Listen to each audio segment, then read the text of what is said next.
മിനൽ മുസ്ലിമീൻ. ഏറെ ബഹുമാനമുള്ള സത്യവിശ്വാസികളെ, പ്രിയം നിറഞ്ഞ സഹോദരന്മാരെ, സഹോദരികളെ, കഴിഞ്ഞ 2-3 ദിവസങ്ങളിലായി നാം തുടങ്ങി വെച്ച് ഏതാനും ചില കാര്യങ്ങൾ അതിൽ നമ്മൾ സൂചിപ്പിക്കുകയുണ്ടായി. അതിൽ ബാങ്കിൻ്റെ ഉത്ഭവം അഥവാ നമസ്കാരത്തിന് സമയമായി എന്നറിയിക്കുന്ന വിളംബരം, പ്രഖ്യാപനം, അതാണ് അദ്ദാൻ എന്നറിയപ്പെടുന്നത്. അത് വളരെ മഹത്തരമേറിയ ഒരു വിളംബരമാണെന്നും അത് നിർവഹിക്കുന്ന ആളുകൾക്ക് അള്ളാഹുവിൻ്റെ സന്നിധിയിൽ വലിയ പദവിയും അതുപോലെ തന്നെ പ്രതിഫലവുമുണ്ട് എന്നും നബി സല്ലല്ലാഹു അലൈഹി വസല്ലം നമ്മെ പഠിപ്പിച്ചിട്ടുണ്ട്. ഒമൻ അഹ്സനു ഖൗലൻ മിമ്മൻ ദആ ഇലല്ലാഹ്, അള്ളാഹുവിലേക്ക് വിളിക്കുന്നവനേക്കാൾ ഉത്തമമായ വാക്ക് പറയുന്നവൻ മറ്റാരാണുള്ളത്? 5 നേരം അള്ളാഹുവിൻ്റെ വഹദാനിയത്ത്, റബ്ബിൻ്റെ മഹത്വം അത് വിളിച്ചു പറയുക എന്നതും ഈ ആയത്തിൻ്റെ പരിധിയിൽ പെടും. ഹിജ്റ 1-ാം കൊല്ലമാണ് ബാങ്കിനുള്ള നിർദ്ദേശം നബി സല്ലല്ലാഹു അലൈഹി വസല്ലമക്ക് ലഭിച്ചിട്ടുള്ളത്. അതിനു മുമ്പ് അങ്ങനെ ഒരു സമ്പ്രദായം ഉണ്ടായിരുന്നില്ല എന്ന് അബ്ദുല്ലാഹി ഇബ്നു ഉമർ റളിയല്ലാഹു അൻഹു പറയുന്നത് നമുക്ക് ഹദീസുകളിൽ കാണാൻ കഴിയും. കാനൽ മുസ്ലിമൂന യജ്തമിഊന വയതഹയ്യലൂന അസ്സലാ, മുസ്ലിമീങ്ങളായ ആളുകളുടെ പതിവായിരുന്നു അവർ ഒരു ഭാഗത്ത് ഒരുമിച്ച് കൂടും. സ്വഹാബികൾ നമസ്കാരത്തിൻ്റെ സമയം അവർ പറഞ്ഞ് കണക്കാക്കും. എന്നിട്ട് എന്തു ചെയ്യും? അവർ നമസ്കരിക്കും. വലൈസ യുനാദി ബിഹാ അഹദൻ, ഒരിക്കലും വിളിച്ചു പറയുന്ന അല്ലെങ്കിൽ ബാങ്കിന് വേണ്ടി ഇന്ന് നമ്മൾ ബാങ്ക് കൊടുക്കുന്ന പോലെയുള്ള ഒരു വിളംബരം അന്നുണ്ടായിരുന്നില്ല. ഫതക്കല്ലമൂന ഫി യൗമിൻ ഫി ദാലിക, അബ്ദുല്ലാഹി ഇബ്നു ഉമർ റളിയല്ലാഹു അൻഹു പറയുന്നു, ഒരു ദിവസം ഞങ്ങളെല്ലാവരും ഒരുമിച്ച് കൂടി. ഫഖാല ബഅ്ളുഹും, ആ സമയത്ത് ബാങ്കുമായി ബന്ധപ്പെട്ടുകൊണ്ട് ഒരു ചർച്ച അത് ചെയ്യാൻ വേണ്ടിയാണ് ഒരുമിച്ച് കൂടിയത്. അങ്ങനെ ഒരു വിഭാഗം പറഞ്ഞു, ഇത്തഖദു നാക്കൂസൻ നസ്വാറ, ക്രിസ്ത്യാനികളുടെ പള്ളിയിൽ മണിയടിക്കുന്നത് പോലെ നമുക്ക് മണിയടിക്കാമെന്ന് പറഞ്ഞു. വഖാല ബഅ്ളുഹും, അപ്പോൾ വേറെ ചില ആളുകൾ പറഞ്ഞു, വഖർന മിസ്ല ഖർനൻ, യഹൂദികൾ ഹോണടിക്കുന്നത് പോലെ, ശംഖ് പോലെയൊക്കെയുള്ള ഒരു ഹോണടിക്കുന്ന പോലെ നമുക്ക് ഹോണടിച്ചാലോ എന്ന് പറഞ്ഞു. ഫഖാല ഉമർ, ആ സമയത്ത് ഉമർ റളിയല്ലാഹു അൻഹു പറഞ്ഞു, അവലാ റജുലൻ ഇദാ യുനാദി ബിസ്സലാ, നമസ്കാരത്തിന് സമയമായി എന്ന് പറയാൻ ഒരാളെ ഏൽപ്പിച്ചാൽ പോരെ, വിളിച്ചു പറയാൻ ഏൽപ്പിച്ചാൽ പോരെ, അതല്ല ഇതിനേക്കാൾ നല്ലത് എന്ന് പറഞ്ഞു. ആ സമയത്ത് ഫഖാല റസൂലുള്ളാഹി സ്വല്ലല്ലാഹു അലൈഹി വസല്ലം, യാ ബിലാൽ ഖും ഫയുനാദി അസ്സലാ, ബിലാലെ, എങ്കിൽ എഴുന്നേറ്റുകൊണ്ട് നമസ്കാരത്തിന് സമയമായി എന്ന് വിളിച്ചു പറയൂ. അതിന് ലഫ്ലുകൾ ഉണ്ടായിരുന്നില്ല അന്ന്. അസ്സലാത്തുൽ ജാമിയ നിങ്ങൾ വിളിച്ചു പറയും, നമസ്കാരത്തിലേക്ക് വരൂ എന്ന്. അബ്ദുല്ലാഹി ഇബ്നു സൈദ് റളിയല്ലാഹു അൻഹു പറയാണ്, അങ്ങനെ ആ വിഷയത്തിൽ തീരുമാനമാകാതെ സഹാബികളായി ഞങ്ങൾ പിരിഞ്ഞുപോയി. അങ്ങനെ അദ്ദേഹം ഉറങ്ങുന്ന സമയത്ത് അദ്ദേഹം ഒരു സ്വപ്നം കാണുകയാണ്. അദ്ദേഹത്തിന് മുമ്പിൽ അലൈഹി സൗബാൻ യഹ്ലുറാൻ, 2 പച്ച പുതപ്പ് ധരിച്ച ഒരാൾ വന്നു. വഫി യദിഹി നാക്കൂസൻ, അയാളെ കയ്യിൽ ഒരു മണിയുണ്ട്, അടിക്കുന്ന ഇങ്ങനെ കുടമണിയുണ്ട്. ആ സമയത്ത് ഖാല കുൽത്തു, ഞാൻ ചോദിച്ചു, യാ അബ്ദുല്ലാ, സഹോദര, അത് താങ്കൾ എനിക്ക് വിൽക്കുമോ? പണം തരാമെന്ന് പറഞ്ഞു. അപ്പോൾ പറഞ്ഞു, ഫഖാല കുൽത്തു നദഊഹു ബിഹി ഇല സ്വലാ, എന്തിനാണ് ആ കുടമണി എന്ന് ചോദിച്ചപ്പോൾ അദ്ദേഹം പറഞ്ഞു, അബ്ദുല്ലാഹി ഇബ്നു സൈദ് റളിയല്ലാഹു അൻഹു പറഞ്ഞു, ഞങ്ങൾക്ക് നമസ്കാര സമയമായി എന്ന് പറയാൻ വേണ്ടിയിട്ടാണ്. ആ സമയത്ത് ഫഖാല അഫല അദുല്ലുക അലാ ഖൈരിൻ മിൻ ദാലിക്, എങ്കിൽ ഇതിനേക്കാളും ഉത്തമമായ ഒരു കാര്യം ഞാൻ നിങ്ങൾക്ക് അറിയിച്ചു തരട്ടെയോ? അപ്പോൾ ഈ സ്വപ്നത്തിൽ വന്ന പച്ച വസ്ത്രം ധരിച്ച ആ വ്യക്തി പറയാണ്, ഇതിനേക്കാളും നല്ല ഒരു കാര്യം ഞങ്ങൾക്ക് പറഞ്ഞു തരട്ടെയോ? ഖാല ബല, പറഞ്ഞു തരുമോ? അപ്പോൾ അദ്ദേഹം പറഞ്ഞു, അല്ലാഹു അക്ബർ അല്ലാഹു അക്ബർ അല്ലാഹു അക്ബർ അല്ലാഹു അക്ബർ, അഷ്ഹദു അല്ലാ ഇലാഹ ഇല്ലല്ലാഹ് അഷ്ഹദു അല്ലാ ഇലാഹ ഇല്ലല്ലാഹ് അഷ്ഹദു അന്ന മുഹമ്മദ് റസൂലുള്ളാഹ് അഷ്ഹദു അന്ന മുഹമ്മദ് റസൂലുള്ളാഹ് ഹയ്യാലസ്വലാ ഹയ്യാലസ്വലാ ഹയ്യാലൽ ഫലാ ഹയ്യാലൽ ഫലാ അല്ലാഹു അക്ബർ ലാ ഇലാഹ ഇല്ലല്ലാഹ്. അത് അബ്ദുല്ലാഹി ഇബ്നു സൈദ് റളിയല്ലാഹു അൻഹു സ്വപ്നത്തിൽ കേൾക്കുകയാണ്. അദ്ദേഹത്തിന് അള്ളാഹു അത് മനഃപ്പാടമാക്കി കൊടുത്തു. അങ്ങനെ നേരം പുലർന്ന പാടെ ഫലമ്മ അസ്ബഹത്തു അത്തൈത്തു റസൂലുള്ളാഹി സ്വല്ലല്ലാഹു അലൈഹി വസല്ലം. ഉടനെ അബ്ദുല്ലാഹി ഇബ്നു സൈദ് റളിയല്ലാഹു അൻഹു റസൂലുള്ളാഹി സ്വല്ലല്ലാഹു അലൈഹി വസല്ലം അരികിൽ വന്നുകൊണ്ട് പറഞ്ഞു, അഖ്ബറതഹു ബിമാ റഅയ്ത്, സ്വപ്നത്തിൽ കണ്ട കാര്യങ്ങളൊക്കെ പറഞ്ഞു. ഫഖാല, നബി സല്ലല്ലാഹു അലൈഹി വസല്ലം പറഞ്ഞു, ഇന്ന ഹാദി റുഅയ ഹഖുൻ ഇൻഷാ അല്ലാഹ്, അത് അള്ളാഹുവിൽ നിന്നുള്ള സത്യസന്ധമായ സ്വപ്നമാണ് അള്ളാഹു ഉദ്ദേശിച്ചാൽ. നബി സല്ലല്ലാഹു അലൈഹി വസല്ലം ആ സ്വപ്നത്തെ അംഗീകരിച്ചു. അതോടുകൂടി എന്തായി, ആ ബാങ്കിൻ്റെ ലഫ്ലുകൾ ഇസ്ലാമിൽ സ്ഥിരപ്പെട്ടു വന്നു. ഫഖും മഅ ബിലാൽ, ബിലാൽ റളിയല്ലാഹു അൻഹു വിളിച്ചിട്ട് പറഞ്ഞു, ഫഅൽഖി അലൈക്, താങ്കൾ അബ്ദുല്ലാഹി ഇബ്നു സയ്യിദ് റളിയല്ലാഹു അൻഹുവിനോട് പറഞ്ഞു, താങ്കൾ എന്ത് ചെയ്യുക, ബിലാലിന് ആ ലഫ്ലുകൾ പഠിപ്പിച്ചു കൊടുക്കുക. അങ്ങനെ ഫഇന്ന അൻസൻ സൗത്തൻ മിൻഹ, അദ്ദേഹം നല്ല ശബ്ദമാധുര്യവും ഉറക്കനെ വിളിക്കാൻ കഴിയുന്ന ആളുമാണ്, അതുകൊണ്ട് തന്നെ അവന് സ്തുതി എന്ന് പറഞ്ഞു. അങ്ങനെയാണ് ഈ ബാങ്കിൻ്റെ ഉത്ഭവം എന്ന് പ്രത്യേകം ഓർമ്മപ്പെടുത്തുകയാണ്. അപ്പോൾ ബാങ്ക് കൊടുക്കുക എന്ന് പറയുന്ന പണി ഒരു മുഅ്മിൻ 12 വർഷം തുടർച്ചയായി അയാൾ നിർവഹിച്ചാൽ അയാൾക്ക് അള്ളാഹു സ്വർഗം ഉറപ്പായും നൽകും. അയാളിൽ സ്വർഗം സ്ഥിരപ്പെട്ടു എന്ന് നബി സല്ലല്ലാഹു അലൈഹി വസല്ലം പറഞ്ഞിട്ടുണ്ട്. മഹ്ശറിൽ ഇത്തരക്കാരായ ബാങ്ക് കൊടുക്കുന്ന ആളുകളുടെ കഴുത്ത് പ്രത്യേകം ഉയർന്ന് ആളുകളെല്ലാം ശ്രദ്ധിക്കുന്ന രൂപത്തിൽ അള്ളാഹു ചില ശ്രേഷ്ഠതകൾ അവർക്ക് നൽകും എന്ന് വ്യക്തമായി തന്നെ പറഞ്ഞിട്ടുണ്ട്. മാത്രമല്ല, ബാങ്കിൻ്റെ ശബ്ദം കേൾക്കുന്ന ദിക്കിലുള്ള മരങ്ങളും അതുപോലെ തന്നെയുള്ള ഇലകളും ചിവീടുകളും എന്തെല്ലാം ഉണ്ടോ, മലക്കുകളും എല്ലാം, നമ്മൾ കാണാത്ത ഒരുപാട് ജീവജാലങ്ങളുണ്ട്. അവരെല്ലാം എന്ത് ചെയ്യും, ആ ബാങ്കിന് മറുപടി പറയും. മാത്രമല്ല, ആ പ്രാർത്ഥിച്ച അല്ലെങ്കിൽ ആ പ്രളംബനം ചെയ്ത ആ വിശ്വാസിക്ക് വേണ്ടി പാപമോചനം തേടും എന്നൊക്കെ പറഞ്ഞിട്ടുണ്ട്. അപ്പോൾ അതൊക്കെ വലിയ ശ്രേഷ്ഠതയുള്ള കാര്യമാണ്. ഇതാണ് ഇസ്ലാം പഠിപ്പിച്ചിട്ടുള്ള ബാങ്ക്. പിന്നെ ഇതിൽ ഹയ്യാല സ്വലാ ഹയ്യാൽ ഫലാ എന്ന് പറയുമ്പോൾ പിന്നെ ഇടത് ഭാഗത്തേക്കും വലത് ഭാഗത്തേക്കും തിരിയണം. അല്ലെങ്കിൽ ചെവിയിൽ എന്ത് ചെയ്യണം, പതിയെ വെക്കണം. അതുപോലെ തന്നെ സുബഹിക്ക് മാത്രം അസ്സലാത്തു ഖൈറു മിനൻ നൗം എന്ന ഒരു പദം അതിൽ ഉൾപ്പെടുത്താൻ നബി സല്ലല്ലാഹു അലൈഹി വസല്ലം പഠിപ്പിച്ചു. ഇനി ബാങ്ക് കേൾക്കുന്ന ആൾ അതുപോലെ തന്നെ എന്ത് ചെയ്യണം, മറുപടി പറയണം. എന്നതിന് ശേഷം നബി സല്ലല്ലാഹു അലൈഹി വസല്ലം പറഞ്ഞു, ഇദാ സമിഅതുമുൻ നിദാഅ ഫഖൂലു മിസ്ല മാ യഖൂലു അൽ മുഅദ്ദിൻ, മുഅദ്ദിൻ പറയുന്നത് പോലെ കേൾക്കുന്ന മുഅ്മിനീങ്ങളായ ആളുകളും മറുപടി പറയുക. ഹയ്യാല സ്വലാ ഹയ്യാൽ ഫലാ എന്ന് പറയുമ്പോൾ അതവിടെ ലാ ഹൗല വലാ ഖുവത ഇല്ലാ ബില്ലാ എന്ന് പറയുക. അതിന് പുറമെ സ്വതക്ത വ ബരിർത്ത എന്ന് പറയും ചില ആളുകൾ.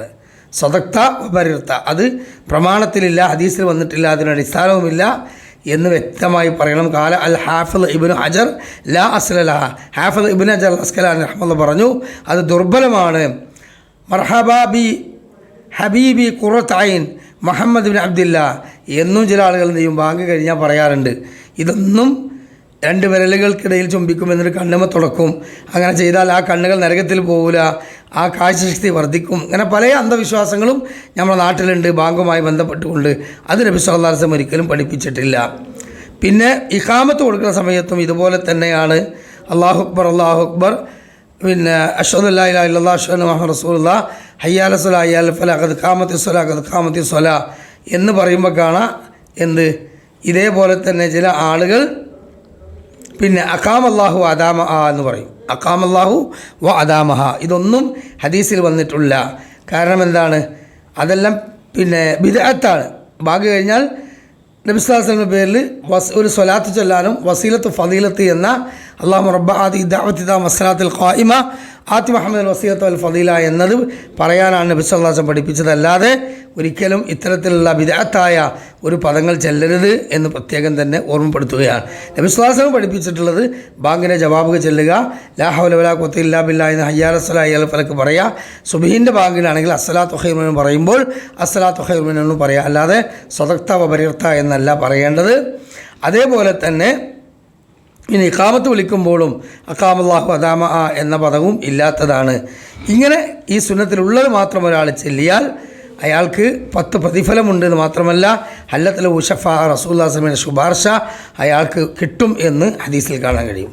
ഇനി നമസ്കാരത്തിലെ വസ്ത്രധാരണയും ഖിബ്ലയെ അഭിമുഖീകരിക്കുന്നതിനെ സംബന്ധിച്ചുമാണ് ഇതിൻ്റെ ബാക്കിയായ കാര്യങ്ങൾ പറയാനുള്ളത്. ഒന്നാമതായി നമ്മൾ മനസ്സിലാക്കേണ്ടത് നമസ്കാരം എന്ന് പറയുന്നത് അള്ളാഹുവിനുള്ള വലിയ ഒരു ഇബാദത്താണ്, മഹത്തായ ഇബാദത്താണ്. അള്ളാഹുമായി ഏറ്റവും കൂടുതൽ അടുത്തു നിൽക്കുന്ന ഒരു സംരംഭമാണ്. അതുകൊണ്ട് തന്നെ വൃത്തിയുള്ള വസ്ത്രം ധരിക്കാൻ ഇസ്ലാം കൽപ്പിച്ചു. പ്രത്യേകിച്ച് പള്ളിയിലേക്ക് വരുമ്പോൾ വൃത്തിയുള്ള വസ്ത്രമാണ് ധരിക്കേണ്ടത്. പല ആളുകളും തലേന്ന് ബെഡ്റൂമിൽ ധരിക്കുന്ന കള്ളിത്തുണിയും അതുപോലെ ടീഷർട്ടും എന്ത് ചെയ്യും ഇട്ടിട്ടാണ് നേരെ പള്ളിയിൽ പോകുക. നമ്മളൊരു ഓഫീസിലേക്ക് ബോസിൻ്റെ അടുത്തേക്ക് ജോലി ചെയ്യാൻ പോകുന്നിടത്തേക്ക് അങ്ങനെ പോകുമോ? ഒരു ഇൻ്റർവ്യൂവിന് പോകുമോ? ഇല്ല. എന്താ അവിടെ ഇൻ്റർവ്യൂവിന് പോയാൽ മുഷിഞ്ഞ വസ്ത്രവും അതുപോലെ തന്നെ നല്ല പാൻറ് ഷൂവും ടൈയും ഒന്നും ഇല്ല എങ്കിൽ സാധാരണ രൂപത്തിൽ അലക്കാതെ അല്ലെങ്കിൽ അയൺ ചെയ്യാതെ ഏതെങ്കിലുമൊക്കെ ചുളിഞ്ഞതോ അല്ലെങ്കിൽ പുള്ളിത്തുണിയൊക്കെ എടുത്തു പോയാൽ ജോലി കിട്ടൂല. അവിടുന്ന് എന്ത് ചെയ്യും? ഓടിക്കും. അപ്പോൾ അള്ളാഹു സുബ്ഹാനഹു തആലയുടെ മലായിക്കത്തുകൾക്കും വെറുപ്പുണ്ടാകുന്ന, അവർ ശാപപ്രാർത്ഥന നടത്തുന്ന, അള്ളാഹു കോപിക്കുന്ന രൂപത്തിലുള്ള ഒരു വസ്ത്രവിധാനവും പാടില്ല. മെസ്സി, നെയ്മർ അതേപോലെയുള്ള ഫുട്ബോൾ താരങ്ങളുടെ പേരും അവരെ നമ്പറുകളും ഒക്കെയുള്ള സ്പോർട്സ് ടീഷർട്ടുകൾ അത് വിട്ടുകൊണ്ട് നമ്മളെ പള്ളിയിൽ കുട്ടികൾ വരും. ഇതൊന്നും പാടില്ല. ഇതെല്ലാം വളരെയധികം നിഷിദ്ധമാക്കപ്പെട്ട കാര്യമാണ്. കാരണം നമസ്കാരത്തിലെ വസ്ത്രധാരണം എന്ന് പറയുന്നത് ഇസ്ലാം പഠിപ്പിച്ച രീതിയിലാകണം. അല്ലാഹു തആല പറയും, യാ ബനി ആദമ ഖദ് അൻസൽനാ അലൈക്കും ലിബാസൻ യുവാരി സൗആതികും വരീഷ വലിബാസു തഖ്വ ദാലിക ഖൈർ ദാലിക മിൻ ആയാത്തില്ലാഹി ലഅല്ലഹും യദ്ദക്കറൂൻ. 7-ാം അധ്യായം സൂറത്തുൽ അറാഫിൻ്റെ 26-ാമത്തെ ആയത്തിലൂടെ അല്ലാഹു സുബ്ഹാനഹു തആല പറയാണ്, യാ ബനി ആദമ, ആദമൻ സന്തതികളെ, ഖദ് അൻസൽനാ അലൈക്കും ലിബാസൻ യുവാരി സൗആതികും വരീഷ, അല്ലാഹു തആല നിങ്ങൾക്ക് ഒരു അലങ്കാരമായിട്ട് വസ്ത്രത്തെ നൽകിയിരിക്കുന്നു, ഭംഗിക്ക് വേണ്ടിയും. അതോടൊപ്പം തന്നെ ഗോപ്യ സ്ഥാനങ്ങൾ അഥവാ നിങ്ങളുടെ ഔറത്തുകൾ, ഗുഹ്യസ്ഥാനങ്ങൾ, അതുപോലെ നിങ്ങളുടെ ഔറാത്തുകൾ അത് നിങ്ങൾ മറച്ചു വെക്കാൻ വേണ്ടിയുമാണ് അള്ളാഹു നിങ്ങൾക്ക് വസ്ത്രം നൽകിയത്. അപ്പോൾ ഭംഗിക്ക് വേണ്ടിയുമാണ്, ഔറത്ത് മറക്കാൻ വേണ്ടിയുമാണ് വസ്ത്രം നൽകിയത്. എന്നിട്ട് അള്ളാഹു തആല പറഞ്ഞു, വലിബാസു തഖ്വ ദാലിക ഖൈർ, തഖ്വയുടെ വസ്ത്രം, ധർമ്മനിഷ്ഠയുടെ വസ്ത്രം, അതാണ് ഏറ്റവും നല്ല വസ്ത്രം എന്ന് പറയുമ്പോൾ അതെന്താണ്? തഖ്വയുടെ വസ്ത്രം ഏതാണ്? തഖ്വയുടെ വസ്ത്രം എന്ന് പറഞ്ഞാൽ ഒന്നാമത്തെ പ്രാധാന്യം എന്താണ്? അത് വെള്ള വസ്ത്രം തന്നെയാണ്. ഇനി എല്ലാവർക്കും വെള്ള വസ്ത്രം ധരിക്കാൻ പറ്റിക്കൊള്ളണമെന്നില്ല. അതുകൊണ്ട് വെള്ള വസ്ത്രമല്ലാത്ത വസ്ത്രവും ധരിക്കാം. പക്ഷെ മാന്യമായ രൂപത്തിലുള്ള വസ്ത്രമായിരിക്കണം. സുജൂദിലേക്കാണ് പോകുമ്പോൾ ആ പാൻറ്റെല്ലാം കൂടി ചന്തിൻ്റെ താഴത്തേക്ക് ഇറങ്ങിയിട്ട് അവസാനം അവൻ്റെ ബാക്കിൽ ആ മറ്റേ ഭൂമധ്യരേഖ വ്യക്തമായിട്ട് ഇങ്ങനെ കാണുന്ന രൂപത്തിലുള്ള ഒരു അവസ്ഥ. ചില ആളുകൾക്ക് അതിൻ്റെ താഴത്തേക്ക് പോയിട്ട് അത് പാടില്ല. അതിനനുസരിച്ചുള്ള നല്ല ടൈറ്റുള്ള, അരക്ക് ടൈറ്റാകുന്ന ബെൽറ്റോ അല്ലെങ്കിൽ ഒരു പുറമായി കയറ്റി എടുക്കാൻ പറ്റുന്ന വസ്ത്രമോ ആയിരിക്കണം. തുണിയായാലും പാൻറ്റായാലും ഒന്നും കുഴപ്പമുണ്ടായിട്ടല്ല, പക്ഷെ അത് മാന്യമായിരിക്കണം, ധർമ്മനിഷ്ഠയുള്ളതായിരിക്കണം, അല്ലാഹു തആല തൃപ്തിപ്പെടുന്ന വസ്ത്രമായിരിക്കണം എന്ന് പ്രത്യേകം തന്നെ ചെയ്യണം, നമ്മൾ മനസ്സിലാക്കേണ്ടതുണ്ട്. അല്ലാഹു സുബ്ഹാനഹു തആല പറഞ്ഞു, യാ ബനി ആദമ ഖുദൂ സീനത്തക്കും ഇൻദ കുല്ലി മസ്ജിദ്, നിങ്ങൾ അള്ളാഹുവിൻ്റെ ഭവനത്തിലേക്ക് ആരാധനയ്ക്ക് വേണ്ടിയും അല്ലാത്ത രൂപത്തിലും വരുമ്പോഴുമെല്ലാം നിങ്ങൾ എന്ത് ചെയ്യണം? നല്ല വസ്ത്രം, ഖുദൂ സീനത്തക്കും ഇൻദ കുല്ലി മസ്ജിദ്, നിങ്ങൾ എന്ത് ചെയ്യണം? വസ്ത്രം ധരിച്ചുകൊണ്ട് വരണം. അതെന്താണ്? അല്ലാഹു തആലക്ക് ഇബാദത്ത് ചെയ്യാനുള്ളതാണ് എന്ന ബോധത്തിലുള്ള മാന്യമായ രൂപത്തിലുള്ള വസ്ത്രമാണ് ധരിച്ചു വരേണ്ടത് എന്ന് പ്രത്യേകം തന്നെ എന്ത് ചെയ്യണം? നമ്മൾ മനസ്സിലാക്കേണ്ടതുണ്ട്.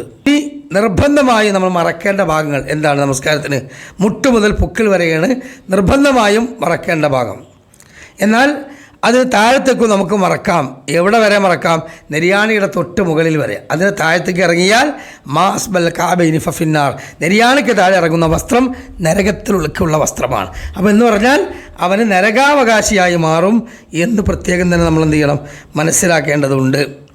മാത്രമല്ല നബി സല്ലല്ലാഹു അലൈഹി വസല്ലമ അൻ മുഹമ്മദ് ഇബ്നു ജഹ്ഷ് റളിയല്ലാഹു അൻഹു പറയാൻ, മറ റസൂലുള്ളാഹി സ്വല്ലല്ലാഹു അലൈഹി വസല്ലമ അലാ മഅമരിൻ, നബി സല്ലല്ലാഹു അലൈഹി വസല്ലം ഒരിക്കൽ മഅമർ എന്ന് പറയുന്ന സ്വഹാബിയുടെ അരികിലൂടെ കടന്നുപോയി. മഅമർ എന്ന് പറയുന്ന ഒരു സ്വഹാബിയുടെ അരികിലൂടെ കടന്നുപോയി. ആ സമയത്ത് ഫഹദ മക്ഷൂഫത്താനി, അദ്ദേഹത്തിൻ്റെ തുട രണ്ടും പുറത്ത് കാണിച്ചിരിക്കുന്നുണ്ട്. തുട ഇങ്ങനെ കാണിച്ചിരിക്കുമല്ലോ അപ്പോൾ നമ്മളൊക്കെ.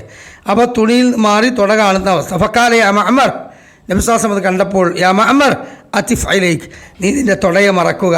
ഫഇന്നൽ ഫഹദൈനി ഔറ, ആ തുട തീർച്ചയായും ഔറത്തിൽപ്പെട്ടതാണ്. അപ്പോൾ പല ആളുകൾ തുട ഔറത്തല്ല എന്നുള്ള നിലക്ക് ചെയ്യാറുണ്ട്. ഈ ആളുകൾ മനസ്സിലാക്കുക, ഇരിക്കുമ്പോൾ മാത്രമല്ല നടക്കുന്ന സമയത്ത് അങ്ങാടിയിലൂടെ പോകുമ്പോൾ ആളുകൾ കാണുന്ന രൂപത്തിൽ നമ്മൾ തുണി മടക്ക് കുത്താൻ പാടില്ല. പല ആളുകളും തുണി മടക്ക് കുത്താറുണ്ട്. മുട്ടിന് താഴെയാണ്, മുട്ടിന് മുകളിലാണ്. അതുകൊണ്ട് തന്നെ ഔറത്ത് വെളിവാകുന്നു. അതൊരിക്കലും പാടില്ലാത്ത കാര്യമാണ് എന്ന് പ്രത്യേകം നമ്മൾ മനസ്സിലാക്കണം. അതേപോലെ നെര്യാണിക്ക് മുകളിൽ തുണി വസ്ത്രം നിൽക്കണം, അതിന് താഴത്തേക്ക് ഇറങ്ങാൻ പാടില്ല. പല ആളുകളും പള്ളിയിലേക്ക് വരുമ്പോൾ എന്ത് ചെയ്യും, ഒതുകൊടുത്തിട്ട് അല്ലെങ്കിൽ ഒതുകൊടുക്കുന്നതിന് മുമ്പ് ഒന്ന് തിരട്ടി വെക്കും, ഫുള്ള് നെര്യാണിൻ്റെ മേലെ തിരട്ടി വെക്കും. എന്നിട്ട് പിന്നെ എന്ത് ചെയ്യും, നിസ്കാരമൊക്കെ കഴിഞ്ഞ് സലാം വീട്ടിയിട്ട് ഇറക്കലിൽ പള്ളിയിലുള്ളിൽ തന്നെ എന്ത് ചെയ്യും, ഈ മടക്കി വെച്ച വസ്ത്രങ്ങൾ താഴ്ത്തി നെര്യാണിൻ്റെ താഴത്തേക്ക് ഇടുകയും ചെയ്യും. പല മുത്തഫഖുൻ അലൈഹി, ബുഖാരിയും മുസ്ലിമും ഉദ്ധരിച്ച ഹദീസാണ്. ലാ യൻദുറുല്ലാഹു യൗമൽ ഖിയാമ, അള്ളാഹു ഖിയാമത്ത് നാളിൽ, വിചാരണ നാളിൽ, മഹ്ശറിൽ നോക്കുകയില്ല ഇലാ മൻ ജറ പിന്നെ ഇസാറഹു ബത്ര, നെര്യാണിയുടെ താഴെ വസ്ത്രം താഴേക്ക് മുട്ടി നിലത്ത് തട്ടുന്ന രൂപത്തിൽ അഹങ്കരിച്ച് വസ്ത്രം ധരിക്കുന്നവൻ അള്ളാഹു നോക്കുകയില്ല. അപ്പോൾ വസ്ത്രം നെര്യാണിക്ക് താഴെയും അതേപോലെ ഭൂമിയിൽ മുട്ടിക്കുന്ന രൂപത്തിലും ധരിക്കൽ അഹങ്കാരമാണ് എന്ന് റസൂലുള്ളാഹി പറഞ്ഞു. അപ്പോൾ അഹങ്കാരൻ്റെ താഴെ വസ്ത്രം ഇറക്കുക എന്നുള്ളത് അഹങ്കാരത്തിൻ്റെ ചിഹ്നമാണെന്ന് റസൂലുള്ളാഹി പറഞ്ഞിട്ടുണ്ടെങ്കിൽ അത് കയറ്റി ഉടുക്കൽ നിർബന്ധമായ കാര്യമാണ് എന്ന് നമ്മൾ പ്രത്യേകം തന്നെ എന്ത് ചെയ്യണം, മനസ്സിലാക്കേണ്ടതുണ്ട്. പിന്നെ നിങ്ങളൊരിക്കലും തന്നെ അവിശ്വാസികളുടെ കുഫാറുകളുടെ വസ്ത്രം നിങ്ങൾ ധരിക്കരുത്. അത് ഏതാണ്? അത് പറയുന്ന ചെന്താമര എന്ന് പറയും. ചെന്താമര എന്താ, നമ്മളെ BJPൻ്റെ പതാകൻ്റെ കളറാണ്. ആ കാരണം റസൂലുള്ളാഹി സ്വല്ലല്ലാഹു അലൈഹി വസല്ലം അത് വിലക്കിയിട്ടുണ്ട്. പിന്നെ വെള്ള വസ്ത്രം എന്ന് പറയുന്നത് പ്രത്യേകം സുന്നത്തുമാണ്. ഇൽബസു സിയാബു അൽബിഅദ്, നിങ്ങൾ വെള്ള വസ്ത്രം ധരിക്കുക. ഫഇന്നഹ അത്ഹറഹു വ അതീബു വക്കഫനു ഫിഹ മൗതാക്കും, നിങ്ങൾ മരിച്ചാൽ ആ വെള്ള വസ്ത്രത്തിന് എന്ത് ചെയ്യുക, നിങ്ങൾ മറവ് ചെയ്യുക. അപ്പോൾ മരിച്ചു കഴിഞ്ഞാൽ നമ്മളെ തടിമക്ക് സുന്നത്ത് കൊണ്ടുവരും. എന്താ, മരിച്ചു കഴിഞ്ഞാൽ വെള്ള തുണി. ജീവിതകാലത്തോ ഒരു വെള്ളിയും ജുമാക്ക് മാത്രം ഇവിടെ എടുത്തേക്കോ, അതില്ല. അപ്പോൾ ജുമാക്കെങ്കിലും മിനിമം ഒരു വെള്ളി നമ്മളെ പെരയിൽ എടുത്തേക്കുക. എന്നിട്ട് എന്ത് ചെയ്യുക, വെള്ളിയാഴ്ച ദിവസം ഇൻഷാ അല്ലാഹ് നാളെ വെള്ളിയാഴ്ചയാണ്, നാളെ പള്ളിക്ക് നമ്മൾ പോകുമ്പോൾ എല്ലാ സഹോദരന്മാരും എന്ത് ചെയ്യുക, വെള്ള കുപ്പായും ഒരു തുണി എടുക്കുക. ജുബ്ബയും സൗബും തൊപ്പിയൊന്നും വേണ്ട, നിങ്ങൾ ആ വെള്ള എടുത്തോളി, അത് വലിയ പുണ്യകരമാണ്. അതിനർത്ഥം മറ്റേ വസ്ത്രം ഹറാമാന്ന അർത്ഥത്തിലല്ല കേട്ടോ. വെള്ള അത് നമ്മളെന്ത് ചെയ്യുക, ജീവിതകാലത്തൊന്ന് പ്രാവർത്തിയാക്കുക. ആഴ്ചയിലൊരു ദിവസത്തിലെങ്കിൽ ഞാൻ പള്ളിയിൽ പോകുമ്പോൾ ജുമാക്ക് വെള്ള ധരിക്കുമെന്നും അത് കഴിഞ്ഞിട്ട് അയച്ചു വെച്ചോളി. സാധാരണ നമ്മൾ ഇടുന്ന പാൻറ്റും ഷർട്ടും തുണിയും കുപ്പായൊക്കെ നമുക്ക് ഉപയോഗിക്കാം, അതൊന്നും കുഴപ്പമില്ല. ഔറത്ത് വെളിവാകരുത് എന്നേ പ്രശ്നമുള്ളൂ. അപ്പോൾ നമ്മളത് പ്രത്യേകം ശ്രദ്ധിക്കുക. ഇനി ഇസ്ലാം ശുദ്ധിക്കും വൃത്തിക്കും പ്രാധാന്യം നൽകിയിട്ടുണ്ട്. അതുകൊണ്ട് തന്നെ പുരുഷൻ ഒരിക്കലും സ്ത്രീ വേഷം ധരിക്കാൻ പാടില്ല, സ്ത്രീ ഒരിക്കലും പുരുഷവേഷം ധരിക്കാനും പാടില്ല. അർ റജുലു യൽബസു ലിബ്സത്തുൽ മർഅതി തൽബിസു ലിബ്സഹ അർ റജുൽ, ഇമാം അബൂദാവൂദ് ധരിച്ച ഹദീസിൽ കാണാം. ഒരിക്കലും പുരുഷൻ സ്ത്രീയുടെ വസ്ത്രമോ സ്ത്രീ പുരുഷൻ്റെ വസ്ത്രമോ ധരിക്കാൻ പാടില്ല. പക്ഷെ ഇന്ന് നമ്മളൊക്കെ കുടുംബങ്ങളിൽ പുരുഷന്മാരുടെ വസ്ത്രമാണ് ടീഷർട്ടും ജീൻസും പെണ്ണ് ധരിക്കുകയാണ്. അതേപോലെ തന്നെ സ്ത്രീകളുടെ വേഷവിധാനം പോലെ മുടി നീട്ടിയും അല്ലേ, ഫുള്ള് ക്ലീൻ ഷേവ് ചെയ്തിട്ടും അതേപോലെ തന്നെ കമ്മൽ കാതിൽ കുടുക്കിയിട്ടും അങ്ങനെ കമ്മൽ കിട്ടിട്ടും പ്രത്യേക മാലയും വളയൊക്കെ ഇട്ടിട്ടാണ് എത്ര ചെറുപ്പക്കാർ നടക്കുന്നത്. പള്ളിയിൽ വരുന്ന കുട്ടികളെ കൗത്തിൽ വരെ മാലയും സ്റ്റീലിൻ്റെ വളയുണ്ട്, ആലോചിച്ച് നോക്കി. അപ്പോൾ എന്താണ്, ഇതൊക്കെ സ്ത്രീകളോട് സാമ്യപ്പെടുന്ന വേഷവിധാനമാണ്. അള്ളാഹു തആല കടുത്ത നിഷിദ്ധമായി പറഞ്ഞിട്ടുള്ള കാര്യമാണ്. ഇതേപോലെ തന്നെ സ്വർണവും പട്ടും ഭൂമിയിൽ വെച്ച് പുരുഷൻ ഉപയോഗിക്കാൻ പാടില്ല. സ്വർണവും പട്ടും ഭൂമിയിൽ വെച്ച് പുരുഷൻ ഉപയോഗിക്കാൻ പാടില്ല. നബി സല്ലല്ലാഹു അലൈഹി വസല്ലം മിമ്പറിൽ കയറിക്കൊണ്ട് ഒരു കയ്യിൽ സ്വർണവും ഒരു കയ്യിൽ പട്ടും എടുത്തിട്ട് പറഞ്ഞു, ഇന്ന ഹാദൈനി ഹറാമുൻ അലാ ദുഖൂരി ഉമ്മത്തി, എൻ്റെ ഉമ്മത്തിലെ പുരുഷ പ്രജകൾക്ക് ഇത് രണ്ടും ഹറാമാണ്. ചെറിയ കുട്ടി പിന്നെ ഭാര്യ പ്രസവിച്ചു, ചെറിയ കുട്ടി മുടിയൽച്ചലിൽ വരുമ്പോൾ ഭാര്യ കുട്ടികൾ എന്ത് ചെയ്യും, ആൺകുട്ടിക്ക് എന്ത് ചെയ്യും, മോതിരട്ട് കൊടുക്കും, തണ്ടിട്ട് കൊടുക്കും, അരച്ചയിലിട്ട് കൊടുക്കും അല്ലേ, കൗത്തിൽ മാലിട്ട് കൊടുക്കും. എന്നാലോചിച്ച് നോക്കി. അങ്ങനെ മുടിയാഴ്ചയിലൊക്കെ അത്യാവശ്യം VIPസും മാമൂലി നടത്തുന്ന കുടുംബമാണെങ്കിലോ ഒരു മുടിയാഴ്ചയിൽ വരുമ്പോഴത്തിന് 8-10 മോതിര, 10 വിരലുമലും മോതിര. എന്താ, പെങ്ങന്മാർ, അമ്മയാൾ, അമ്മമാർ, മറ്റോര്, ഭാര്യ വീട്ടുകാർ ഒക്കെ ഇടുക, ഫോട്ടോ എടുക്കുക. എന്നാൽ ഇത് സ്വതക്കായിട്ട് കൊടുക്കുകയാണോ, ഹദിയാണോ? അതൊന്നുമല്ല, ഇത് കുറുക്കല്യാണം മാതിരിയാണ്. ഇത് കുറുക്കല്യാണം മാതിരിയാണ്. ഓളം മുടിയാഴ്ചയിലിന് ഞാനും മാലട്ടെടുത്തിക്കണ്, എനിക്ക് കുഞ്ഞാൾ മാലട്ടെന്നില്ല, പിറ്റേന്ന് തെറ്റി അല്ലെങ്കിൽ അടുത്ത കൊല്ലം തെറ്റി, പിന്നെ ഇതിനത് കൊടുക്കണേ അള്ളാൻ്റെ കൂലിയാണ് ആഗ്രഹിക്കണമെന്ന് പറയും ചെയ്യും. എന്നിട്ടിത് ഒരു തരം മേൽക്കോയ്മ, അതായത് ഓൾക്കിട്ടെടുത്തു എന്നാൽ അടുത്ത കൊല്ലം ഇങ്ങോട്ടും കൊടുക്കണം. ഇങ്ങനെയാണ് മുടിയാഴ്ചയിലും കുടിയിരിക്കലിനൊക്കെ ഉള്ള പ്രശ്നം. ഈ ടേബിളും കസാലയും മറ്റൊക്കെ നമ്മൾ കൊണ്ടുപോകുമ്പോൾ വിചാരിച്ചു എന്ത്, ഭയങ്കര സ്വതക്ക ചെയ്യുന്ന ആളാണ്, ഹദിയ കൊടുക്കുന്ന ആളാണ്, ഭയങ്കര വിശാല മനസ്കരാണ്. അല്ല, അത് പെട്ടിട്ടാണ്. അതേപോലെ ഓലും ഇത് പറയുമ്പോൾ പറയും നമ്മൾ ആഗ്രഹിച്ചിട്ടാണ് ഓലെ കൊണ്ടുവന്ന് കൂട്ടിയിടുകയാണ്. ഒരു പെരക്ക് വേണ്ടി ആവശ്യമുള്ള കാര്യമല്ലേ. അടുത്ത കൊല്ലം ഓൻ്റെ കുടിയിരിക്കലാകുമ്പോൾ വില ബേജാറായി. കാരണം ഇവരുടെ അടുത്ത് വാങ്ങാറ് 1500 രൂപ പോലും ഇല്ല. എന്നിട്ട് അവിടുന്ന് പലിശക്ക് എടുക്കുക വട്ടിക്കാരുടെ അടുത്ത്. ഒരു സുന്നത്ത് എന്താണ്? ഫഹാദു ഫൈനൽ ഹദിയത്ത തൊതുഹു വഹ്റസ്വദഹി, നിങ്ങൾ പാരിതോഷികം പരസ്പരം നൽകിക്കോളൂ, നിങ്ങളുടെ ഹൃദയത്തിലെ പക അതില്ലാതാക്കും. ഒരു വലിയ പുണ്യകർമ്മമാണ് പാരിതോഷികം എന്ന് പറയാം. പക്ഷേ ഈ പാരിതോഷികം അങ്ങോട്ടും ഇങ്ങോട്ടും ഉടമ്പടി ഉള്ള രൂപത്തിലാണെങ്കിലോ ഉടമ്പടിയുള്ള രൂപത്തിലാണെങ്കിലോ ഒരു രക്ഷയില്ല. അപ്പോൾ ഈ പറഞ്ഞ പോലെ പട്ടും സ്വർണവും പുരുഷന് ഹറാമാണ്. അതുകൊണ്ട് മുടിയൽച്ചിലിന് പേരക്കുട്ടിയാക്കായാലും നമ്മളെ മക്കൾക്കായാലും ഒക്കെ ഈ രൂപത്തിലുള്ള തണ്ടയും ചൈച്ചനും മാലയും മറ്റൊക്കെ കൊണ്ടുവന്നിടുമ്പോൾ പേരക്കാരോട് പറയുക, ഭാര്യ കുട്ടികാരോട് പറയുക, അമ്മമാരോട് പറയുക, അമ്മായികളോട് പറയുക, പെങ്ങന്മാരോട് പറയുക, എൻ്റെ കുട്ടി ആൺകുട്ടിയാണ്, ഈ ആൺകുട്ടിയൊക്കെ ഈ പട്ടും സ്വർണ്ണവും ഹറാമാണ്, ഭൂമിയിൽ സ്വർഗത്തിൽ ഹലാലാണ്. അതുകൊണ്ട് ഇവിടെ കൊണ്ടുവന്നാൽ ഇട്ടാൽ ഞാൻ ഊരിയാണ് കിണറ്റിക്ക് വലിച്ചെറിയും. അത് പറയാം, ഞാൻ ഊരിയാണ് കിണറ്റിക്ക് വലിച്ചെറിയും, ഇല്ലെങ്കിൽ ഞാൻ എടുത്തുകൾ വെക്കും, ഞാൻ എൻ്റെ തിടുക്കം തീർക്കും. പിന്നെ നിങ്ങൾ വന്നാണ് അമ്മായിട്ട് കൊടുത്ത മാല കാണുന്നില്ല, പിന്നെ എന്താ എളാമട്ട തണ്ട കാണുന്നില്ല എന്നും പറയാൻ പറ്റില്ല. ഇത് തുറന്ന് പറയാനുള്ള നട്ടല് നമുക്കില്ലെങ്കിൽ അതിൻ്റെ സ്ഥാനത്ത് ഒരു വായനാരെങ്കിലും വെക്കുക. ഇല്ലെങ്കിൽ നട്ടലിൻ്റെ ഒരു ഫോട്ടോസ്റ്റാറ്റ് എന്ത് ചെയ്യുക, പേഴ്സിലെടുത്ത് വെക്കുക, ഞാൻ നട്ടലുള്ളവനെ അറിയാൻ വേണ്ടി. അപ്പോൾ നട്ടലില്ലെങ്കിൽ അതിന് നിൽക്കണ്ട, നട്ടല് വേണം, നിർബന്ധമായിട്ട് വേണം. അതുകൊണ്ട് അത് തുറന്നാണ് പറയുക. അപ്പോൾ പിന്നെ ഓല മാമൂല് മാഞ്ഞാളത്തിന് നിൽക്കൂല, അത് പ്രത്യേകം തന്നെ പറയുക. അപ്പോൾ ഇത് ഓർമ്മപ്പെടുത്തിയതാണ് എന്ന് സൂചിപ്പിക്കുകയാണ്. പിന്നെ സംസ്കാരവുമായി ബന്ധപ്പെട്ടുകൊണ്ട് ഖിബലയെ അഭിമുഖീകരിക്കുന്ന ചില വിഷയങ്ങൾ പറയാനുണ്ട്. ഖിബലയെ അഭിമുഖീകരിക്കൽ എങ്ങനെയാണ്? ഖിബല എന്ന് പറഞ്ഞാൽ അതിൻ്റെ അർത്ഥം എന്താ? ഖിബല എന്ന് പറഞ്ഞാൽ അതിൻ്റെ അറബിയാണ് പദം. എന്താണ് അതിൻ്റെ അർത്ഥം ശരിക്ക്? അത് ലക്ഷ്യം അല്ലെങ്കിൽ തിരിയുന്ന സ്ഥലം എന്നൊക്കെയാണ് അർത്ഥം. ലക്ഷ്യം, തിരിയുന്ന സ്ഥലം എന്നൊക്കെയാണ് അർത്ഥം. ലോക മുസ്ലിമീങ്ങളുടെ ആരാധനാ കേന്ദ്രമാണ് യഥാർത്ഥത്തിൽ കഅബാലയം, അല്ലേ? കഅബാലയം ആദ്യകാലത്തോ അത് ജെറൂസലമിലെ ബൈത്തുൽ മുഖദ്ദസ് ആയിരുന്നു. ആദ്യം കഅബയിലേക്ക് തിരിയാത്തതിൻ്റെ പേരിൽ ഇസ്ലാം സ്വീകരിക്കാത്ത അനവധി ആൾക്കാർ നബി സ്വല്ലല്ലാഹു അലൈഹി വസല്ലമയുടെ കാലത്തുണ്ടായിരുന്നു. നബി സ്വഹാബികളും ബൈത്തുൽ മുഖദ്ദസിലേക്ക് തിരിഞ്ഞ് നിസ്കരിച്ച ഒരു കാലം ഉണ്ടായിരുന്നു. അള്ളാഹിൻ്റെ വഹി വരാതെ ഖിബലയിലേക്ക് തിരിയാൻ പറ്റില്ലല്ലോ, കഅബാലയത്തിലേക്ക് ഖിബിലാക്കാൻ പറ്റില്ലല്ലോ, അള്ളാഹിൻ്റെ വഹി വേണ്ടേ. അപ്പോൾ ആദ്യകാലത്ത് ഖിബല ബൈത്തുൽ മുഖദ്ദസ് ആയതുകൊണ്ട് റസൂൽ സ്വഹാബി അങ്ങോട്ട് തിരിഞ്ഞിട്ട് എന്താ ഇപ്പോൾ ഇത്രയും പോരിശയാക്കപ്പെട്ട ഒരു കഅബാലയം ഇവിടെ ഉണ്ടായിട്ട് മുഹമ്മദ് അങ്ങോട്ടാണ് തിരിയണത് എന്നും പറഞ്ഞ് ഇസ്ലാം സ്വീകരിക്കാതെ പോയ പല ആളുകളും ആ കാലഘട്ടത്തിലുണ്ടായിരുന്നു. നബി സല്ലല്ലാഹു അലൈഹി വസല്ലമക്ക് സ്വയം തിരിയാൻ പറ്റൂല. അത് നമ്മളെ ഈ ബിദ്അത്ത് ഉണ്ടാക്കുന്ന ആൾക്കാർ ചിന്തിക്കുമാണ്. സ്വന്തം ഇഷ്ടപ്രകാരം ദീനിൽ പലതും കടത്തി കൂട്ടുന്ന ആൾക്കാർ മനസ്സിലാക്കണം, അള്ളാഹുൻ റസൂൽ സല്ലല്ലാഹു അലൈഹി വസല്ലം അള്ളാഹു തആല ഇറക്കി തന്നതാണ് ദീന്. അപ്പോൾ ദീനിൻ്റെ പിന്നെ പ്രൊഡ്യൂസർ അള്ളയാണെങ്കിലും അതിന് ഡിസ്ട്രിബ്യൂഷൻ ആരാ? പ്രൊഡ്യൂസർ അള്ളയാണ്, ഡിസ്ട്രിബ്യൂഷൻ ചെയ്യുന്ന ആരാ? അള്ളാഹുവിൻ്റെ റസൂൽ സല്ലല്ലാഹു അലൈഹി വസല്ലമയാണ്. ആ നബിക്ക് പോലും സ്വന്തം ഇഷ്ടപ്രകാരം തിരിയാൻ അനുവാദമില്ലെങ്കിൽ നമ്മുടെ നാട്ടിൽ ഈ ആണ്ടും അറുതിയും ഉറൂസും ഈ പറഞ്ഞ 3, 4, 7, 14 ഖുതുബിയത്തും അദ്ദാത്തും റാത്തീബൊക്കെ നടത്തുന്നുണ്ടല്ലോ. എന്തടിസ്ഥാനം അതിൻ്റെ അടിസ്ഥാനം? അപ്പോൾ അത് ശ്രദ്ധിക്കണമെന്ന് ഓർമ്മപ്പെടുത്തുകയാണ്. പിന്നെ ബർറാ റളിയല്ലാഹു പറയുന്നത് കേട്ടോളൂ. സല്ലൈനാ മഅ നബി സല്ലല്ലാഹു അലൈഹി വസല്ലമ 9 അശ്ഉറൻ, ഞങ്ങൾ നബി സല്ലല്ലാഹു അലൈഹി വസല്ലമയോടൊപ്പം മദീനയിൽ എത്തിയ കാലത്ത് 9 അശ്ഉരിൻ ഔ 7 അശ്ഉരിൻ, പിന്നെ നഹ്വി ബൈത്തുൽ മുഖദ്ദസ് 16 അല്ലെങ്കിൽ 17 മാസം ഞങ്ങൾ ബൈത്തുൽ മുഖദ്ദസിലേക്ക് തിരിഞ്ഞാണ് നിസ്കരിച്ചത്. എത്ര? 16 മാസം അല്ലെങ്കിൽ 17. അപ്പോൾ ഒരു കൊല്ലവും ചില്ലറയും ബൈത്തുൽ മുഖദ്ദസിലേക്കാണ് തിരിഞ്ഞ് നമസ്കരിച്ചിരുന്നത് ഞങ്ങൾ നബി സല്ലല്ലാഹു അലൈഹി വസല്ലമയോടൊപ്പം. 17-ാം മാസം പിന്നെ അതേപോലെ തിരിഞ്ഞ് നമസ്കരിച്ചിരുന്നത്. സൂറത്തുൽ ബഖറ 144-ാമത്തെ ആയത്ത് എന്താണത്?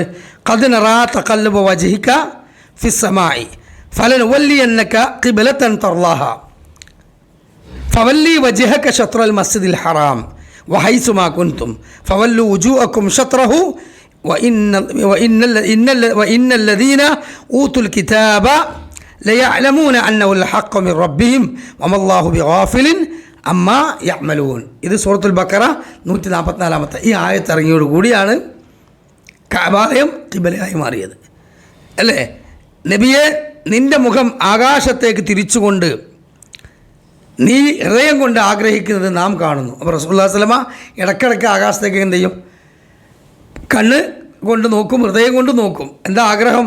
എങ്ങനെയെങ്കിലും അള്ളാഹു ഈ കഅബാലയത്തിലേക്കും തിരിയാൻ കൽപ്പിച്ചിരുന്നെങ്കിൽ എന്ന ആഗ്രഹമാണ്. അതുകൊണ്ട് അതിനാൽ നിനക്കിഷ്ടമാകുന്ന ഒരു ഖിബലയിലേക്ക് നിന്നെ നാം തിരിക്കുകയാണ്. അള്ളാഹു തആല തിരിക്കുകയാണ്. അങ്ങനെ നബി സല്ലല്ലാഹു അലൈഹി വസല്ലമക്ക് ഈ ആയത്തിലൂടെ നിയമം ഇറങ്ങിയപ്പോൾ ളുഹർ നമസ്കാരത്തിലായിരുന്നു എന്നാണ് നമുക്ക് കാണാൻ കഴിയുന്നത്. ആ സമയത്ത് നബി സല്ലല്ലാഹു അലൈഹി വസല്ലം എന്ത് ചെയ്തു? ഉടനെ ബൈത്തുൽ മുഖദ്ദസിൽ നിന്ന് ഒരൊറ്റ തിരിയൽ കാബാലയത്തിലേക്ക്. അപ്പോൾ സ്വഹാബികൾ മൊത്തം എന്ത് ചെയ്തു? അവരും അതുപോലെ തന്നെ തിരിഞ്ഞു എന്ന് നമുക്ക് കാണാൻ കഴിയും. അപ്പോൾ ഈ കാര്യം നമ്മൾ പ്രത്യേകം ശ്രദ്ധിക്കുക. ഇൻഷാ അല്ലാഹ് അതിൻ്റെ 1-2 കാര്യങ്ങൾ പറഞ്ഞ് അവസാനിപ്പിക്കുകയാണ്. ഇനി അതാണ് കഅബാലയം ഖിബലയായി നമുക്ക് മാറിയിട്ടുള്ളത്. പിന്നീട് ഇനി ഒരു തിരിച്ചിലില്ല. ലോകാവസാനം വരെ എല്ലാവരുടെയും ഖിബല ഏതാണ്? കഅബയാണ്. ഇനി മയ്യത്ത് ഖബറിലെത്തിക്കഴിഞ്ഞാൽ മുൻകർ നക്കീർ ചോദ്യം ചെയ്യും. ആ ചോദ്യത്തിലൊരു ചോദ്യം എന്താ? മൻ റബ്ബുക വമാ ദീനുക വമൻ നബിയുക വമൻ ഖിബലത്തുക. നിൻ്റെ ഖിബല ഏതാണ്? അപ്പോൾ എൻ്റെ ഖിബല ഏതാണെന്ന് പറയണ്ടേ? എൻ്റെ ഖിബല കഅബയാണെന്ന് പറയണം. കഅബയാണെന്ന് പറയണം. അപ്പോൾ ആ കഅബയാണ് എന്ന് പറയണമെന്ന് വിശ്വാസം പറഞ്ഞെങ്കിൽ ഇനി ആ കഅബയാകുന്ന ഖിബലക്ക് ഖിയാമത്ത് നാൾ വരെ എന്തില്ല? ഒരു മാറ്റവും ഇല്ല എന്ന് നമ്മൾ പ്രത്യേകം തന്നെ മനസ്സിലാക്കണം. ഇനി നാം അഭിമുഖീകരിക്കേണ്ട മറ്റൊരു വിഷയം എന്താ വെച്ചാൽ, കഅബയിലേക്ക് കറക്റ്റ് തന്നെ തിരിയണോ വേണ്ടേ? അത് തെറ്റിയാൽ നിസ്കാരം ബാത്തിലാവുമോ? അങ്ങനെ ഉണ്ടാവും. ചില ആൾക്കാർ പറയുന്നത് നിങ്ങൾ നിസ്കരിക്കണം ഇങ്ങനെ കുറച്ചൊന്ന് തിരിയണം, ഒരു ചെറിയൊരു ടേൺ ഇങ്ങനെ ഉണ്ട്, ഇങ്ങനെ ഇവിടെ നിൽക്കണ്ട് എന്നൊക്കെ പറയാറുണ്ട്. അങ്ങനെ കഅബ കാണുന്നവർ കറക്റ്റ് തിരിയൽ നിർബന്ധമാണ്. കഅബ കാണുന്ന ആളുകൾ കറക്റ്റ് എന്ത് ചെയ്യണം? തിരിയൽ നിർബന്ധം തന്നെയാണ്. എന്നാൽ കഅബ കാണാത്ത ആളുകൾ ആ ഭാഗത്തേക്ക് തിരിഞ്ഞാൽ മതി. മനസ്സിലായോ? ഞാൻ പറഞ്ഞാൽ മനസ്സിലായോ? കഅബ നേരിട്ട് കാണുന്ന ആൾ കഅബയിലേക്ക് തന്നെ തിരിയണം. അയാൾ ചെരിഞ്ഞോ പറഞ്ഞോ നിൽക്കാൻ പറ്റില്ല. എന്നാൽ കഅബ കാണാത്ത നമ്മൾ പടിഞ്ഞാറേക്ക് തിരിയുന്നു, ഖിബല പരമാവധി നോക്കുന്നു, ശ്രദ്ധിക്കുന്നു. അതിലെന്തെങ്കിലും ചെറിയ ഡയറക്ഷൻ മാറി എന്ന് വിചാരിച്ചെന്തില്ല, വ്യത്യാസമില്ല. കിഴക്കും പിന്നെ തെക്കും വടക്കും അല്ലല്ലോ മാറുന്നത്. പടിഞ്ഞാറിൽ തന്നെ ചെറിയ ഇങ്ങനെ നിൽക്കുന്നതിൽ ചെറിയ ചെരിവോ വളവോ കുറവ് ഉണ്ടാകാം. അങ്ങനെ ആയാൽ അതിലെന്തില്ല, കുറ്റമില്ല. അള്ളാഹു അലം മുറാദി, അതാണ് അതിൽ മനസ്സിലാകുന്നത്. ഇനി യാത്രയിലാണെങ്കിലോ ഈ പ്രശ്നം നമുക്ക് പള്ളിയിൽ വരില്ല. കാരണം പള്ളിയിൽ മിഹ്റാബ് കാണും, ഖിബല എന്ന് എഴുതി വെച്ചിട്ടുണ്ടാവും, ഫോട്ടോ ഉണ്ടാവും, പിന്നെ വളരെ ആൾക്കാർ നിസ്കരിക്കുന്നത് കാണും, ഒക്കെയാണ്. പിന്നെ സ്ത്രീകൾക്ക് നിസ്കരിക്കാനുള്ള സ്ഥലത്തായാലും അതുപോലെ എഴുതി വെച്ചിട്ടുണ്ടാവും. പക്ഷേ യാത്രയിൽ അങ്ങനെയല്ല. യാത്രയിൽ ബസ്സിലും ട്രെയിനിലും വിമാനത്തിലും കപ്പലിലൊക്കെയാണ് എന്താ ചെയ്യുക? ഖിബല നമുക്ക് നിസ്കാര സമയത്ത് കിട്ടൂല. അപ്പോൾ തോന്നിയമാതിരി കൈ കെട്ടാൻ പറ്റുമോ? അത് പറ്റൂല. ഖിബല കിട്ടൽ വളരെ കണിശമായൊരു സംഗതിയാണ്. അപ്പോൾ അറിയുന്നവരോട് എന്ത് ചെയ്യുക? ചോദിക്കുക. ഒന്നവിടെ ട്രെയിനിൽ ചില TTRമാർ അല്ലെങ്കിൽ ചില ഉദ്യോഗസ്ഥർ അല്ലെങ്കിൽ ചില ആളുകൾ അവരോടൊക്കെ ചോദിച്ചാൽ അവർക്കറിയാം. ഇല്ലെങ്കിൽ ഇന്നിപ്പോൾ അതിനെന്തുണ്ട്? നമുക്ക് തന്നെ ഖിബല ഡയറക്ഷൻ എന്ന ഒരു വടക്ക് നോക്കിയ യന്ത്രം ഉണ്ടല്ലോ, അതുണ്ടല്ലോ നമ്മുടെ കയ്യിൽ. അത് വെച്ചിട്ട് നമുക്ക് എന്ത് ചെയ്യാം? കണ്ടെത്താൻ പറ്റും. അപ്പം ഒന്നുകിൽ അറിയുന്നവരോട് ഖിബല ചോദിക്കുക, അല്ലെങ്കിൽ വിശ്വസ്തരായ ആളുകൾ പിന്നെ എടുത്ത പള്ളി നോക്കുക. വിശ്വസ്തരായ ആളുകൾ എടുത്ത പള്ളി നോക്കുക. അല്ലെങ്കിൽ എന്ത് ചെയ്യുക? അവിടെ നമ്മൾ സ്വയം ഒരു ലാസ്റ്റ് അതൊന്നുമില്ല, ഒരാൾ ചോദിക്കാനുമില്ല, ഖിബല ഡയറക്ഷനും ഇല്ല, ആരും പറഞ്ഞു തരുമില്ല, സൂര്യനെ ഉദിച്ച് നിൽക്കുന്നുമില്ല, അല്ലെങ്കിൽ അങ്ങോട്ട് ഇങ്ങോട്ട് നീലൊന്നും മനസ്സിലാകണമില്ല. ഈ ഒരു അവസ്ഥയാണെങ്കിൽ എന്ത് ചെയ്യുക? നമ്മൾ ഇജ്തിഹാദ് ചെയ്യുക. ഇജ്തിഹാദ് ചെയ്യാൻ നമുക്ക് ഖുർആൻ്റെ സുന്നത്തിൻ്റെ കാര്യത്തിൽ ഇല്ല. ഇങ്ങനെയുള്ള സന്ദർഭങ്ങളിൽ നമുക്ക് സ്വയം ഒരു ഇജ്തിഹാദ് നടത്തിയിട്ട് നമ്മൾ എന്ത് ചെയ്യുക? ഒരു യക്കീനിൽ ഉറപ്പിച്ചിട്ടാണ് കൈ കെട്ടി നിസ്കരിക്കുക. ബാക്കി പോരായ്മയുണ്ടെങ്കിൽ അള്ളാഹു പുറത്തിരട്ടെ. അള്ളാഹു ആലം മുറാദി. അത്ര ആ വിഷയത്തിൽ പണ്ഡിതന്മാർ ചർച്ച ചെയ്തിട്ടുള്ളൂ. ഇനി ഒരാൾ വന്നിട്ട് നമ്മളോട് പറയുകയാണെന്ന് നമസ്കരിച്ചു കൊണ്ടിരിക്കുന്ന സമയത്ത് നിങ്ങൾ നമസ്കരിക്കുന്നത് തെറ്റായ ദിശയിലേക്ക് തിരിഞ്ഞിട്ടാണ്, ഖിബല എങ്ങനെയാണ് എന്ന് പറഞ്ഞാൽ എന്ത് ചെയ്യണം? ഒരാൾ വന്നിട്ട് ഇവിടെ അങ്ങോട്ട് കൈയ്യട്ടി നിസ്കരിക്കുകയാണ്, അല്ലെങ്കിൽ ഇങ്ങോട്ട് കൈയ്യട്ടി നിസ്കരിക്കുകയാണ്. ഇയാൾ കയറി എന്താ നിങ്ങൾ അങ്ങോട്ടല്ല തിരിയേണ്ടത്, ഇങ്ങോട്ടാണ് നിസ്കാരത്തെ പറഞ്ഞാലോ? നിസ്കാരമല്ലേ? ആ സമയത്ത് ഓൻ്റെത് കേട്ടാൽ നിസ്കാരം മുറിയില്ലേ? അതിനകത്ത് ഞാൻ ചലിച്ച നിസ്കാരം മുറിയില്ലേ? അതൊന്നുമില്ല. ഓൻ പറഞ്ഞ സ്ഥലത്തേക്ക് എന്ത് ചെയ്യുക? ഉടനെ നമ്മൾ ശരീരം തിരിയുക. എന്തായാലും തെളിവ് ബൈത്തുൽ മുഖദ്ദസിലേക്ക് തിരിഞ്ഞ് റസൂലുള്ളാഹി നിസ്കരിച്ചു അല്ലേ? അള്ളാഹു വഹി ഇറക്കിയപ്പോൾ തിരിഞ്ഞില്ല അങ്ങോട്ട്. അപ്പോൾ ആ തിരിച്ചിൽ അങ്ങനെ തിരിയുന്ന എന്തില്ല, ഒരു കുഴപ്പമില്ല. 3 മദ്ഹബിൻ്റെ ഇമാമുകളും പറയുന്നത് എന്താണ്? ആ നിസ്കാരം അങ്ങനെ തന്നെ അയാൾ സലാം വീട്ടി. ഒരാൾ നിസ്കാരം കഴിഞ്ഞതിന് ശേഷം പറയുന്നത് നിങ്ങൾ ഖിബല തെറ്റായി നിസ്കരിച്ചിട്ടോ, മടക്കി നിസ്കരിക്കേണ്ട ആവശ്യമില്ല എന്ന് 3 മദ്ഹബിൻ്റെ ഇമാമുകളും പറയുന്നു. ഷാഫി ഇമാം റഹ്മത്തുള്ളാഹി അലൈഹി പറയുന്നത് സമയമുണ്ടെങ്കിൽ മടക്കി നിസ്കരിക്കണം. അത് സൂക്ഷ്മതയുടെ ഭാഗമാണ്. അപ്പം നമുക്ക് എന്ത് ചെയ്യാം? ഭൂരിപക്ഷ പണ്ഡിതന്മാർ ആ വിഷയത്തിൽ പറയുന്നത് മടക്കി നിസ്കരിക്കണ്ട. എന്നാൽ നിസ്കാരത്തിൽ ഒരാൾ പറഞ്ഞാലോ അത് ഉടനെ നമുക്ക് അങ്ങനെ തിരിഞ്ഞാൽ മതി എന്ന് വ്യക്തമായി തന്നെ പറയുന്നു. നിസ്കാരം മുറിച്ചിട്ട് തിരിയേണ്ട ആവശ്യമില്ല. അതിന് തെളിവെന്താണ്? ഖിബല മാറ്റ സമയത്ത് ഞാനീ പറഞ്ഞ ആയത്തിറങ്ങിയപ്പോൾ റസൂലുള്ളാഹി തിരിഞ്ഞു എന്നതാണ്. ഇനി യുദ്ധസമയത്തും വാഹനത്തിൽ യാത്ര ചെയ്യുമ്പോഴും ഒക്കെ നമസ്കാരം അല്ലാഹു തആല നിർബന്ധമാക്കിയ കാര്യമാണ്. തീവണ്ടി, കപ്പൽ, വിമാനം, ബസ്, ഇതെല്ലാം ചിലത് സുജൂദ് ചെയ്യാൻ പറ്റാത്ത അവസ്ഥ ഉണ്ടാവും, റുക്കൂ ചെയ്യാൻ പറ്റാത്ത അവസ്ഥ ഉണ്ടാവും, ഇരുന്നോടത്ത് നിസ്കരിക്കേണ്ടി വരും. അപ്പോൾ തയമം ചെയ്യാൻ വെള്ളത്തിന് പോകാൻ പറ്റില്ല, വെള്ളം ഉണ്ടാവില്ല, അങ്ങനെയൊക്കെ സന്ദർഭങ്ങളുണ്ടാവും. ഒരു പ്രശ്നമില്ല. ഇസ്ലാം ലളിതമാണ്. വമാ ജഅല അലൈക്കും ഫിദ്ദീനി മിൻ ഹറജിൻ. അള്ളാഹു ദീനിൽ ഒരു ഭാരവും നമുക്ക് ഉണ്ടാക്കിയില്ല. അവിടെ ഫ്രണ്ട് സീറ്റിൻ്റെ ആ മുൻഭാഗത്ത് ആ റക്സിൻ ബിസ്മില്ല ഒറ്റടി കഴിഞ്ഞു. ബിസ്മില്ല എന്ന് പറയാം. ഉടനെ എന്ത് ചെയ്യുക, മുഖം ഒന്നിച്ചൊറ്റ തടവിൽ 2 കൈപ്പത്തിയും തടവി ഒതുവായി. ഇനി റുക്കൂല്ല, സുജൂദില്ല, ഒന്നും ചെയ്യാൻ പറ്റുന്ന അവസ്ഥയല്ല. ചെരുപ്പ് ഊരിയേക്കുക, ഷൂ ഊരിയേക്കുക, നിൽക്കുക, നീയത്താക്കുക, അത് കൈ കെട്ടുക, അത്രേ ഉള്ളൂ. അവിടെ തന്നെ സ്വയം ശരീരം കൊണ്ട് എന്ത് ചെയ്യുക, വളച്ചിട്ട് റുക്കുവും സുജൂദും ഒക്കെ ചെയ്യുക. ഇതേ ഉള്ളൂ. അപ്പോൾ ഇതാണ് നമ്മൾ യാത്രയിൽ ചെയ്യേണ്ട കാര്യമെന്ന് പ്രത്യേകം ഓർമ്മപ്പെടുത്തുകയാണ്. ഇത് കർമ്മശാസ്ത്ര സംബന്ധമായ വിഷയങ്ങളായതുകൊണ്ടാണ് ഈ കാര്യങ്ങൾ പ്രത്യേകം ഇൻഷാ അല്ലാഹ് പറഞ്ഞിട്ടുള്ളത്. ഇനി പള്ളി പരിപാലനവും അതിൻ്റെ അവകാശികളും എന്ന വിഷയം നാളെ നമുക്ക് നമ്മുടെ ദർസിൽ കൈകാര്യം ചെയ്യാവുന്നതാണ്. അല്ലാഹു റബ്ബ് സുബ്ഹാനഹു വ തആല സുന്നത്തിൽ കണിശത പുലർത്തുന്ന പരമാവധി ഫിഖഹിയായ മസാലകളെ പഠിച്ച് അതനുസരിച്ചുകൊണ്ട് ഇബാദത്തുകൾ ചെയ്യുന്ന അള്ളാഹുവിൻ്റെ നല്ല അടിമകളിൽ ഇത്തിബാ സുന്നയിൽ അള്ളാഹു നമ്മയെല്ലാം ഉൾപ്പെടുത്തി അനുഗ്രഹിക്കുമാറാകട്ടെ.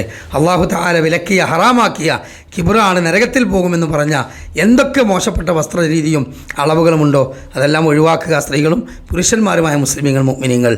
അതേപോലെ സ്വർണ്ണാഭരണത്തിൻ്റെ വിഷയം, ചന്താമരയുടെ തുണിയുടെ വിഷയം, അതുപോലെ തന്നെയുള്ള വിഷയങ്ങളെല്ലാം നമ്മൾ കേൾക്കുകയും പഠിക്കുകയും മനസ്സിലാക്കുകയും ചെയ്ത് അള്ളാഹു തആല അതിൽ സുന്നത്തിൽ കണിശത പുലർത്തുന്ന ഭാഗ്യവാന്മാർ അള്ളാഹു ഉൾപ്പെടുത്തരട്ടെ. നമ്മുടെ ജീവിതത്തിൽ വന്നുപോയ തെറ്റുകുറ്റങ്ങൾ അള്ളാഹു നമുക്ക് വിട്ടുപുറത്ത് മാപ്പാക്കി തരുമാറാകട്ടെ. സുബ്ഹാനക അല്ലാഹുമ്മ വബിഹംദിക അശ്ഹദു അല്ലാ ഇലാഹ ഇല്ലാ അൻത അസ്തഗ്ഫിറുക വഅതൂബു ഇലൈക് വസല്ലല്ലാഹു വസല്ലമ തസ്ലീമൻ കസീറ. അസ്സലാമു അലൈക്കും വറഹ്മത്തുള്ളാഹി വബറകാതുഹു.